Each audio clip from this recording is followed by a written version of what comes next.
Sunshine Garcia and Vice Governor Alex Castro. Family goals na goals. Mas lalong kumpleto ang saya ng pamilya ni na Sunshine Garcia at Bulacan Vice Governor Alex Castro. Matapos ang dalawang anak na lalaki, magkakaroon na rin sila ng baby girl, ang hinihintay na little princess ni Sunshine.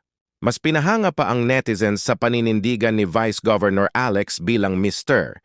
Hindi niya kailanman kinulong o binago si Sunshine dahil lang sa posisyon niya sa gobyerno. Artista at dancer na siya nung nakilala ko, ayokong baguhin kung sino siya, ani Alex. Seloso man daw pero nasa lugar. Dahil mas mahalaga ang kaligayahan ng asawa kaysa sa pagpapakitang tao. Sayang ang buhay kung hindi tayo magiging masaya, dagdag pa niya. Lucky talaga si Sunshine. May asawang supportive, responsable at super gwapo pa. Ikaw, anong masasabi mo sa ganitong klaseng husband at marriage goals?